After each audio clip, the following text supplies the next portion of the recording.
Where you going? Over here?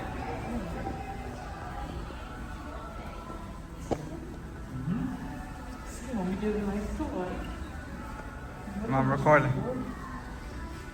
Huh? I'm recording the whole thing. Yeah.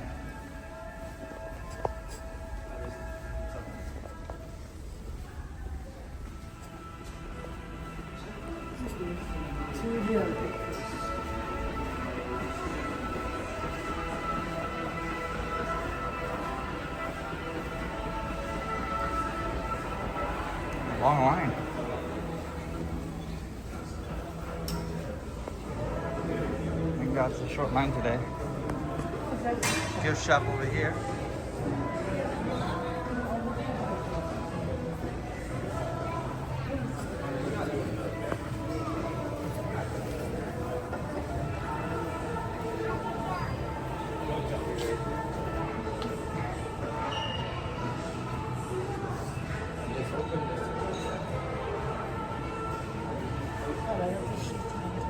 Over there?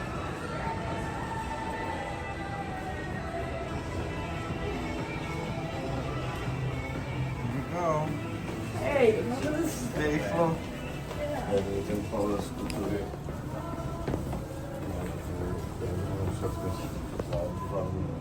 Yeah.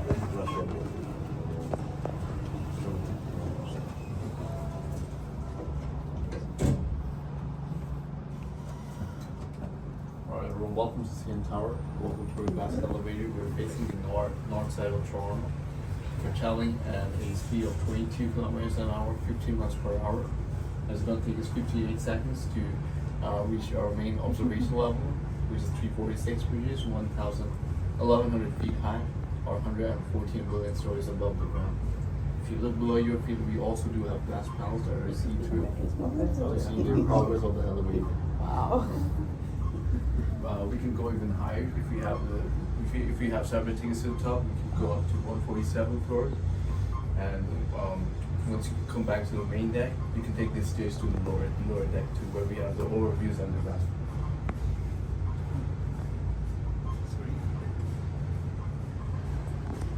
Are you scared?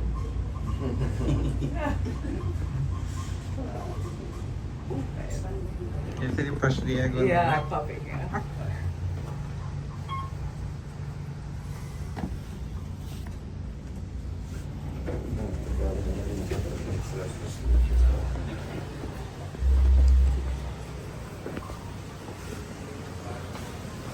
Thank you, brother.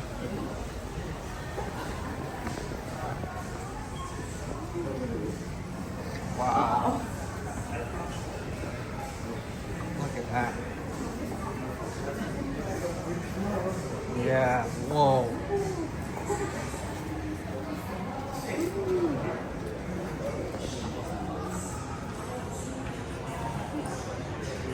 So crazy. What's up, Gil?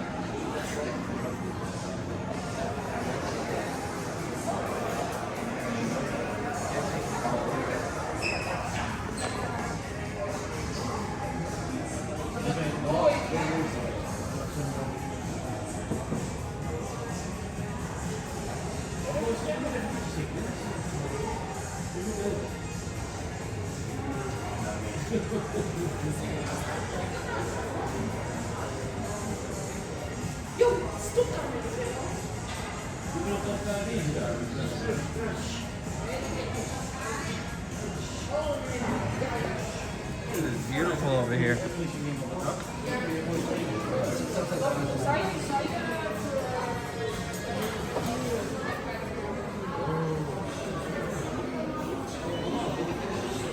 봐봐, 저기 센터 그림자 있어.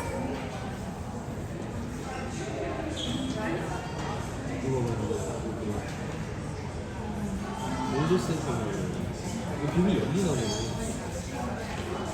빔이 들어가는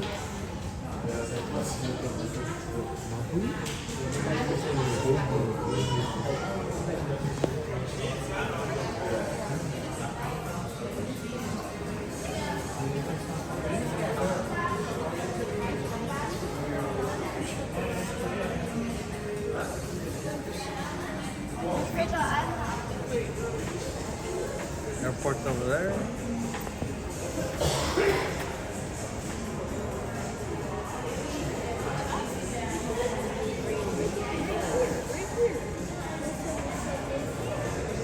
It has this green. And the dome is green. That's white.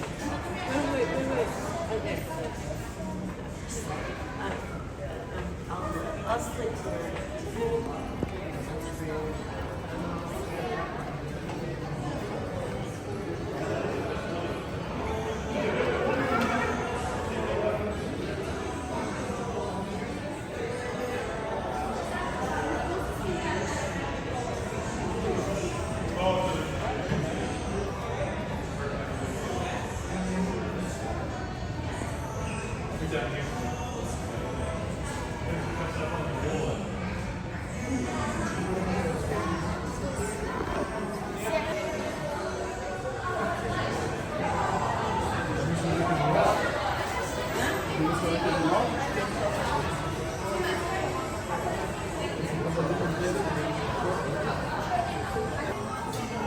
Full length mirrors. Oh, like windows, sorry, not mirrors.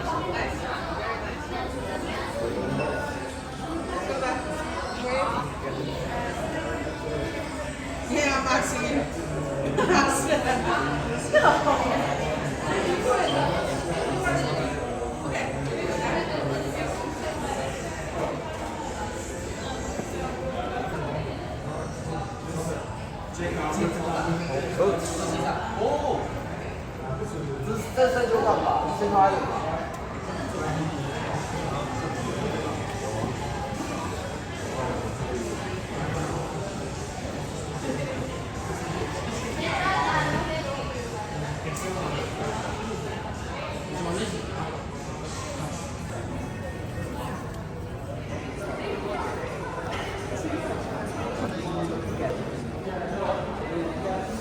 Can you see our hotel?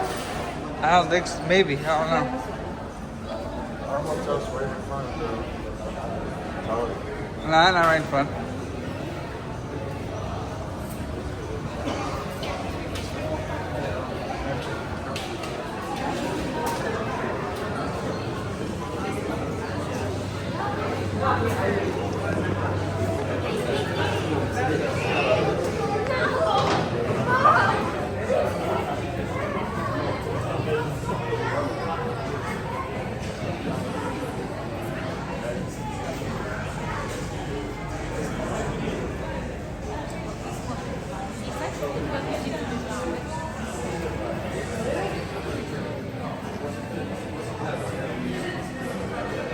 I think maybe on the other side of the hotel.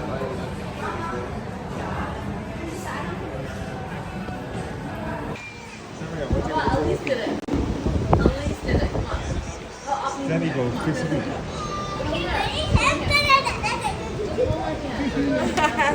Oh my god. This is crazy.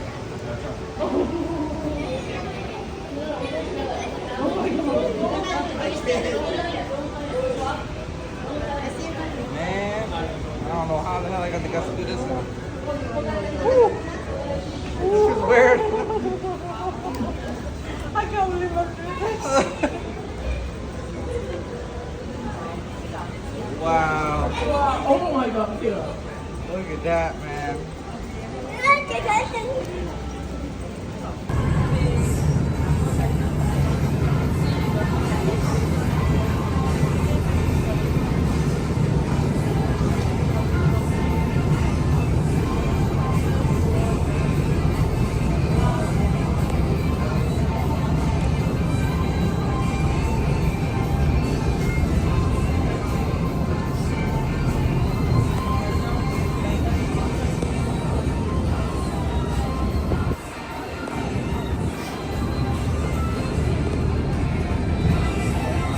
Smile.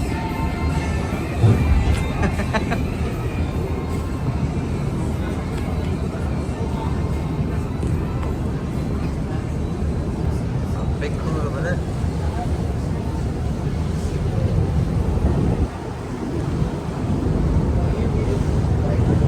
Huh?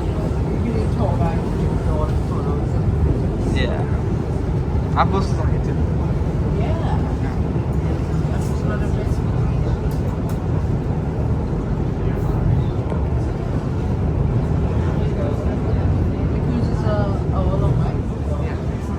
I think so. Yeah.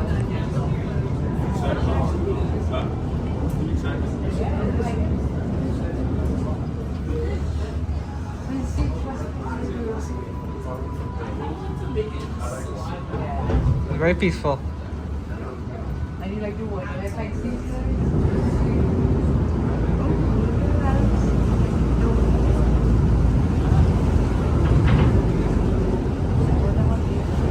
Right, deep.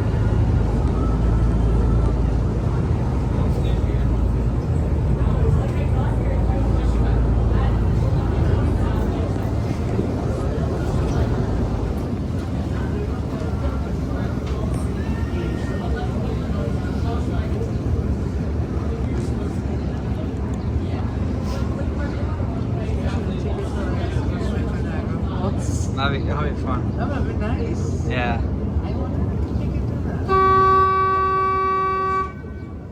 Good morning, friends. Can Hi. everybody hear me on the boat? Yep. Everyone in the back? You guys can hear? Yep. Great. Always a good start. Welcome aboard the beautiful, the majestic, the vintage Miss Kim Simpson. My name is Sean. I will be your tour guide, your first mate, your dispenser of terrible jokes, and maybe even your best friend for the next 55 minutes. If you guys like bad humor, we'll get along just great. That being said, it is not a solo show on board our boats. We've got Captain Angel at the helm. Transport Canada certified Captain Nysa keeping an eye on her just in case she wants to do anything a little bit spicy on the tour today. Bit of a maverick here at the wheel. I'm kidding, guys. We're all actually super safe. We're actually so safe, we're certified in safety. Try saying that 5 times fast. We are certified in marine emergency duties, first aid, and CPR. So if you guys have an incident on board, we're here to help. There we go. Oh. We thought we'd start the tour with a bit of a roller coaster for you guys, see if everybody's awake. I will mention as well, speaking of safety features, we're not the only ones on the boat. If you look behind you, you have a perfectly stacked pile of life jackets. We've got life rings located throughout the boat. We've got fire extinguishers. We even have a super fancy self-deploying life platform on the roof. You guys maybe want to work on your tandem later on the tour. You can throw that overboard, see what happens. I will also mention we have a garbage can. That is not a safety feature, but it is important to point it out, guys. That being said, we're not going to need any of our safety equipment today, except maybe that trash can. As long as we all follow one very simple rule, and that is, guys, please stay on the boat. Can we all do that this morning? Yes. I know it feels like a good day for a swim, but not in the harbor, guys. It's 18 degrees Celsius. It is a little chillier than it looks. Last thing I will mention, if you look at the back of your seats, there are QR codes. You can scan those with your phone. If you'd like to read along with the tour in a language other than English, that will give you the opportunity to do that. There's also suggestions for things to do in the city of Toronto once you're done our tour. Speaking of the tour, there's no time like the present to get started. So I will start by talking about our skyline. It's quite pretty these days, especially along the waterfront. That's a new development. Toronto was an industrial port town 100 years ago. It actually was not a very nice place to hang out along the water. It was all shipping and large industries, including slaughterhouses. As you might have heard the nickname Hogtown before, that is why we used to have a large pork industry here in Toronto, all along the water. Most of those original buildings are gone now. They started knocking them down in the 1970s as part of our waterfront revitalization, but there are some originals left. The one we're passing by right now, actually, the green glass and concrete number here, that's the Queens Quay Terminal building. That was originally built in 1927, believe it or not. And that was the largest building in Canada when it was built, at over 1 million square feet inside. They needed all that space because it was a giant fridge. That was a cold storage facility. We used to store fruit, vegetables, and occasionally bodies during World War II. Back here. Wow. You need a big place to store them. These days, though, it's not a fridge. It is well air conditioned, I will say, but aside from that, it is offices, condos, apartments, and shops. The condos on top actually included one formerly belonging to Vince Carter, if you're a Raptors fan. Of course, there's that pirate-looking ship. That is actually never was a pirate ship. That was a freighter when it was launched in 1930. She's a bit younger than she looks. That's the Kayama. It was launched in Norway. These days, it only hauls inebriated people, though. That is a party boat. It's a pretty good time. Behind it is a former coal-fired power plant, very helpfully labeled the power plant. But don't worry, they no longer burn coal there. Actually, these days, it's a contemporary art gallery. Wow. And since that's the usual reaction to contemporary art on our tour, I will move on to talk about the Harbourfront Centre next to it. You'll notice Notice there's a lot of mist there. That is on purpose. That is a misting station. If you guys are finding yourselves overheating on the harbor, it's a nice place to hang out. The building behind it is full of artists' workshops and studios. So you can sometimes catch people doing glass blowing, pottery, or metalworking. And if they're not in there, don't worry, there's still something for you. They have some of the cleanest bathrooms in the harbor, because nobody knows they're there. Something for everybody. And if live entertainment is more your jam, they've got you covered too, with the Harborfront Center Stage we're just passing right now. There's a lot of concerts there throughout the summer, most, but not all, but most of which are free. So if you're on the Harborfront, definitely worth checking it out. You can catch a free show. Some pretty famous artists have played there. I watched Esthero play there for free a couple of years ago. It was a really good time.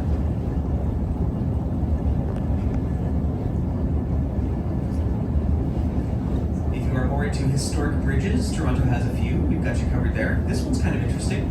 This is the Amsterdam Bridge. It's called that because it was not actually built in Toronto. It was built in Amsterdam and then gifted to us when we became sister cities in 1974. It's really nice. If you guys are recognizing it, you're probably more familiar with that at night, lit up with Christmas lights on it. It will look familiar because it was the filming location for the first kiss in My Big Fat Greek Wedding.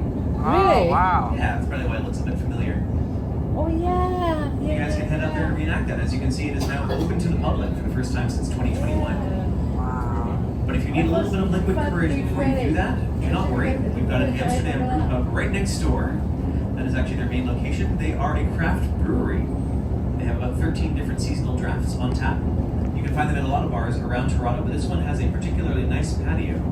Although I do recommend getting a reservation. The line can get pretty long. Just a warning.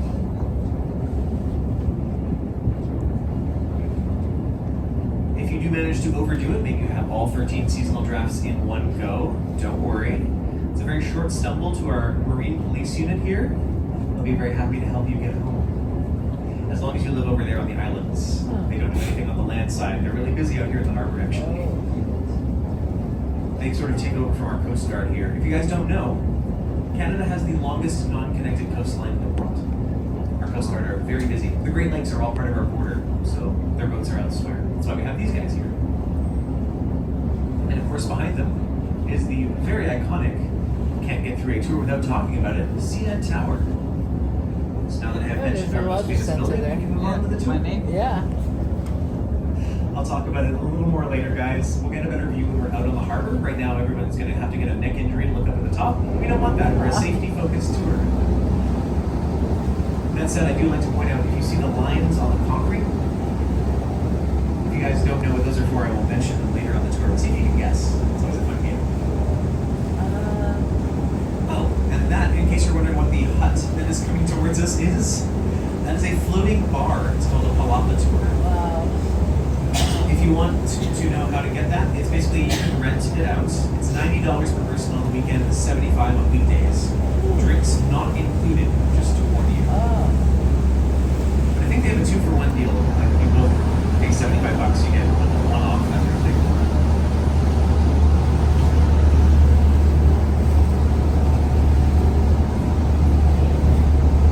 I should mention, guys, I always like to say this is your tour, especially because it's a relatively smaller tour today. So if there's something you want to know more about, point. Raise your hand, ask questions. I want to talk about what you want to know about, and there is way more in this harbor than we can get through in an hour. It's pretty busy. Lots to see. That said, if no one has any questions, I should probably talk about our other icon, the Rogers Centre, or as most Torontonians still call it, the Sky Dome.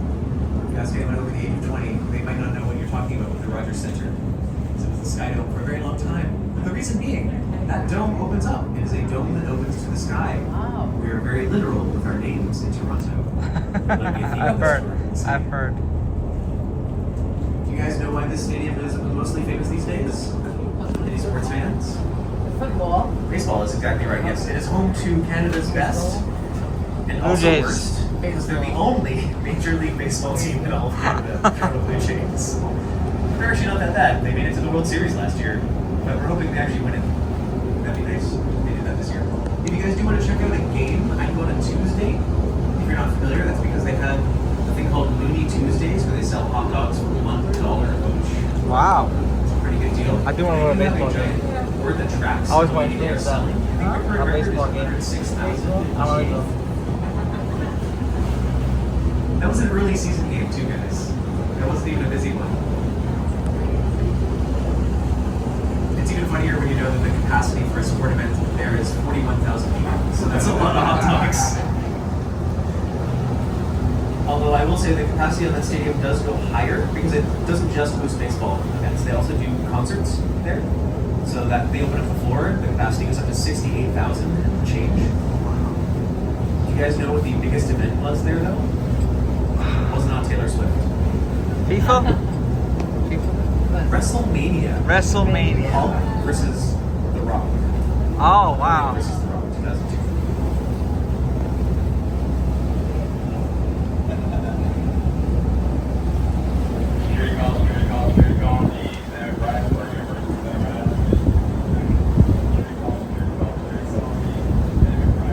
Now heading out into the harbor. There's lots going on today, as usual, especially on the weekend. This is one of the busier days in our harbor, just to warn you guys. You're going to see a lot of taxis, a lot of ferries, and as always, a lot of airplanes at the Toronto Billy Bishop Island Airport. You guys want to guess the name of the island that the airport is on? Remember the theme of the tour, guys. Harbor Airport? Sorry? Harbor Airport? Billy Bishop is a good guess, but not quite. So this airport's been renamed a few times, but the island hasn't. That should be a hint. It is Airport Island, guys. Airport Island. Tornado. Real literal. Speaking of Billy Bishop, though, do you guys know who Billy Bishop was? He should have been famous. He used to be. So the reason they named an airport after the guy, he was a fighter ace in the First World War. Oh, wow. He was actually Canada's top scoring ace. So if you guys don't know what an ace is, that is a pilot that has shot down 5 enemy aircraft. That is still difficult to do even today, but especially in a wood and canvas biplane with no insulation at 15,000 feet. Wow. It's pretty hard to do. Billy Bishop didn't have 5 victories, he had 72. Wow. That is the third highest total of any ace of the First World War. The only Wow. one who scored higher were the Red Baron and René Fonck, who was a French ace. Also, Billy Bishop lived through the whole war, which is a big accomplishment. The average life expectancy in World War I for a pilot was 2 weeks. Yeah. He actually lived through the war and became our Air Marshal of Canada in World War II. He was in charge of our Air Force. It's mostly a symbolic position, but it kind of led to a funny story. So he flew into this airport in 1942 as part of his duties, and then he went to go to the mainland. And this is an island, guys. It's not connected to the land. So up until 2015, if you believe that. Oh, that's my friend Brad. We're driving the Quad Tour. Say hi, Brad. Brad? He's a good guy. Don't believe anything he tells you. His stories are entirely made up. He's a lovely guy. But yeah, so Billy Bishop flew into this airport, and at the time, the only way to get to land was a ferry. The world's shortest ferry, believe it or not. These days, it's 30 seconds end to end with a powered ferry. Back then, it was a cable ferry, which is important for this story because the cable snapped. Oh, wow. So the ferry was stuck. They couldn't move. They had no paddles. It was just floating in the middle of the channel. It took Billy Bishop longer to get across that 30-second gap than it took him to fly into this airport from Montreal. He was very upset, which is possibly why they named the airport after him. Bit of a consolation prize, who knows? Also, worth mentioning, he flew into this airport a year after the incident that led to us having these wonderful little buoys around the airport that say "Keep Out." First of all, just a note, if you guys are driving a boat in the harbor, those are not polite suggestions. They mean it. It's a $10,000 fine to drive a boat in there. Wow. If you're a professional captain, it's also a 5-year suspension of your license. Notice we're going around. Yeah, the reason for that is there was an incident in 1941. This airport was used to train fighter pilots for World War II, including the Norwegian Air Force. Fun bit of trivia. When Norway was invaded, the Air Force came here to train. That's why there's a little Norway park across from the airport. That's where their barracks used to be. So 2 of those Norwegian pilots came into land on a very foggy evening. They could not see the runway. They could barely see anything. It does happen in the Toronto Harbor sometimes. But they saw lights. That's got to be the runway, right? Yeah. Right? Right? It was one of our ferry boats, guys. They landed right on top of the San McBride. They took the smokestack right off. That boat, right there, it is still running. It's the giant boat going right to left. Yeah. Obviously the ferry was fine, the pilots were not. So that's now why we have these lovely harbor buoys. Some around the end of the runway for all boats, and then and some in the middle of the harbor for taller boats to keep them away from the end of the runway. Also, a little bit of trivia about Sam McBride. The reason that ferry is called that was a mayor of Toronto who famously hated this airport, which is a little bit ironic. I kind of enjoyed that fact.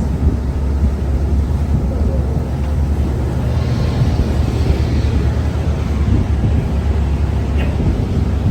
Not a view you can get every day unless you're lucky enough to be a tour guide.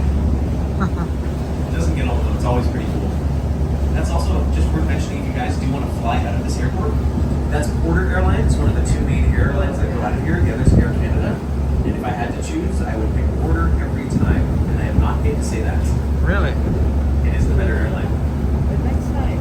Worth mentioning too, this is an international airport. So this doesn't just get you to Canada, it also gets you to the United States. But only more local places, New York, New Jersey, Washington. Because that plane that took off is the largest plane that lands here. The runway's only a kilometer long, so they can't land jets. They are talking about changing that, and it is one of the most politically sensitive issues in the Toronto Harbor right now. Wow. Well, we're going to head out of the harbor. We're going to head into the islands. Yes? Do you guys have any sharks here? Do you guys have sharks or like Sharks? Yeah. The question is, do we have sharks? Which is a fair question. We're on Lake Ontario right now. It is a very big lake. It's basically the size of some seas. But this is freshwater. It's not saltwater. So there's no sharks. There's no whales. There's no dolphins. There are fish. There's a lot of fish. And there are Atlantic salmon, believe it or not. Which Wow. are a native species of Lake Ontario. Yeah. A lot of people don't know that. They were here for thousands of years. We fished them to extinction in the 1800s, but we've brought them back. They've actually stocked them from fish farms. It's a difficult thing to do. So Lake Ontario, if you guys don't know this, is fed by all the rivers and streams around, most of which are tiny. That's why they're a great breeding ground for Atlantic salmon. They like cold, fast-moving, shallow water. Yeah. But most of those streams have been dammed over, turned into mills, turned into urban infrastructure. So it's kind of hard for them to find a breeding ground. Mostly it's artificial breeding these days. Oh, wow. Although, also fun fact, those rivers usually make ravines, which is why Toronto is the raccoon capital of the world. Because raccoons love ravines, and we have more than most other cities here. They're kind of our unofficial mascot animal.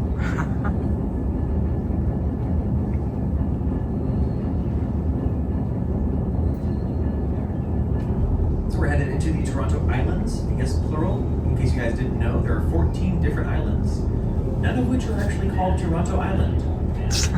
Just worth mentioning that. The three main ones that you guys are going to hear about are Hanlon's Point, Center Island, and Ward's Island. Although weirdly, all of that is actually just one island that we've kind of artificially divided. It's a big crescent that forms the outside of the Toronto Islands, which means they're all connected to each other. So if you want to go to the islands, worth mentioning, there's no bridge. You do have to take a boat. You can either get a water taxi or a ferry to any of those three islands. But if you end up on the wrong one, it's about a 40-minute walk to the next one. Not terrible, especially on a good day. Or if there are rentable public bicycles at every ferry dock, that's a much nicer bike ride than a walk. Plus, worth mentioning, there's no private cars on the island. So if you are a cyclist, great place to go bike.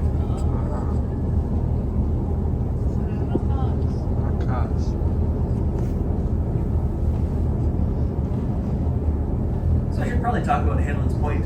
That's the island off to our right. These days, it's mostly park, although it is famous for its beach. I will talk about why in a second. It used to be Toronto's first entertainment district about 100 years ago. The reason it's called Hanlon's Point is the Hanlon family built a hotel on this island in 1862, the Hanlon's Point Hotel. They were fleeing a distinct lack of potatoes in Ireland when they moved here, and then built that hotel, which must have been really popular because it attracted a lot of other businesses. That's what started the entertainment district. There was an amusement park here. There were roller coasters. There was a circus. There was horse diving. That was a very popular thing in the 1910s. That's where you ride a horse off a 40-foot ramp into the water. Apparently that's entertainment. There's pictures of that, guys. If you don't believe me, you can look it up. It's a real thing. It was really popular in Atlantic City, and they brought it up here. There was also a 10,000-seat baseball stadium on this island, which was quite famous for an event that happened in 1914. There was a minor league game where a rookie, who no one had ever heard of, hit his first home run out of the stadium into the water run. No one went to look for the ball because no one had heard of this guy. So it's still out there. And if you were to find it, you would be a millionaire because that was Babe Ruth's first home run. Wow. Yep. They didn't keep the stadium, sadly. They actually knocked everything down. The Great Depression kind of killed all the business out here on the islands. And then what was left was destroyed by Hurricane Hazel in 1954. We don't really get hurricanes here, guys. It's a pretty rare event, so it knocked everything down. So what's left is this beautiful public park that they've kind of rewilded in some ways. And that beach. So the Hanlan's Point Beach is the warmest beach on the islands because it's the shallowest and the most sheltered. It's also a historic place. It is Canada's oldest queer space. It's over 100 years old, which is why it was the site of the first Pride event in Toronto in 1971, the Gay Days Picnic. These days it's mostly infamous because it is Toronto's only clothing optional beach, guys. Wow. Which can be a fun time. But I'm going to mention, guys, if you want to see that, it's on the other side of the island. We don't have a view of it from our tour boat. You'll have to go on your own time. If that is a view that you want.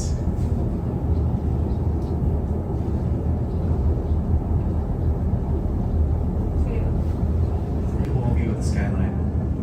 I'm gonna hop off the mic for a second, let you guys take some pictures. And of course, as always, if you have questions, that's what I'm here for.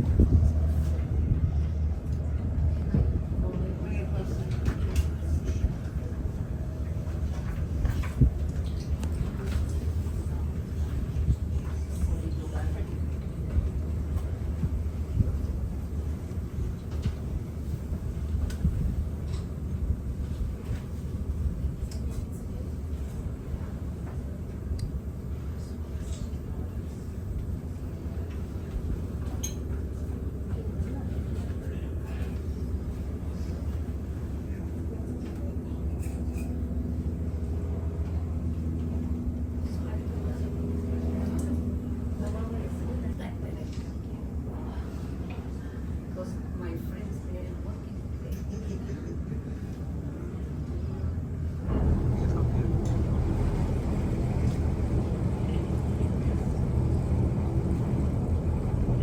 Hopefully you guys all have your perfect Instagram shot or maybe your Tinder profile pic. Either way, we're gonna move on a little bit. If you didn't get it, don't worry, there will be more skyline later on the tour. There's also gonna be a whole lot of nature on the right side of the boat because in addition to being a public park, the Toronto Islands are also a nature preserve. This is actually a bird sanctuary, if you guys didn't know. Toronto sits at the center of 3 migratory bird paths. So there's over 200 species of bird that end up living in the islands, either all year round or a lot of them migratory. They hang out here just for the summer.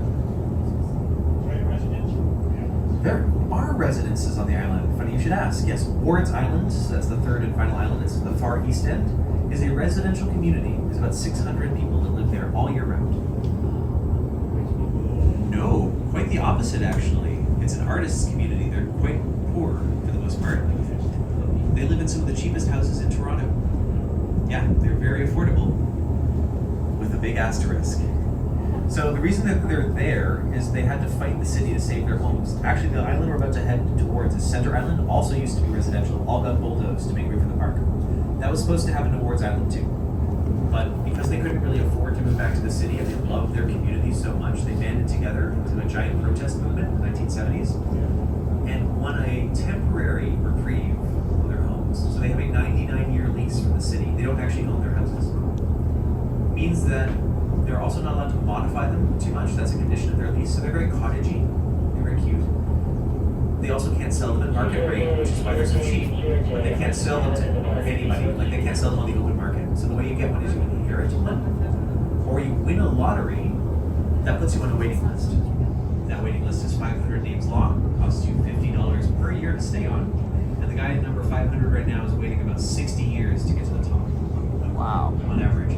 As you can imagine, island homes are very popular. Like the price tag doesn't hurt, but just living out here is already a big deal.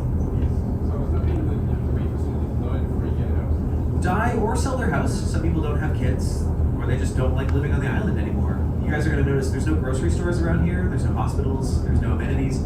Everything you need to get a ferry to go get. And the last ferry off Ward's Island is 11:45 p.m. Sorry? Off-grid. No, they're on the grid. There's power, there's water, there's full everything. So actually, if you guys didn't know, most of Toronto's water comes out of Lake Ontario. Called Donut Island because it's hollow in the middle. It's all water.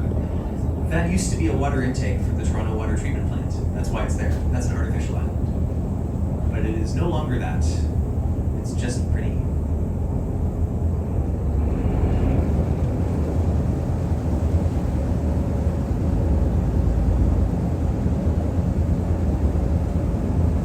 Safe, especially if you're new. And I gotta say, canoeing is a very traditionally Canadian pastime. How deep is the water here? How deep? Yeah. About 12 to 15 feet in this channel. That's the deepest it gets. It's pretty shallow. That channel's 12 feet, straight down the middle. That's deep pike cut over there. As for Lake Ontario's energy, it's solar energy. It's like a giant battery. So it heats up during the summer, and then October the water will be 19 degrees Celsius on the beaches. It's actually warmer than the air temperature. Have you ever had any alligators? And you had any alligators? Yeah. There is one alligator in the Toronto Islands. I can point him out if you guys like. He is this big and made of plastic. Yeah, we don't. It gets too cold in the winter for the reptiles here. They will actually die. There's snakes, so they do hibernate, but no alligators. What kind of snakes? Garter snake. If you guys didn't know, swans are one of those 200 species of bird that we have on the island. In fact, we have 2 different kinds. I'm also going to point out there's a snowy egret getting his lunch on the right side of the boat. Oh. It's one of my favorite island birds. The other swan.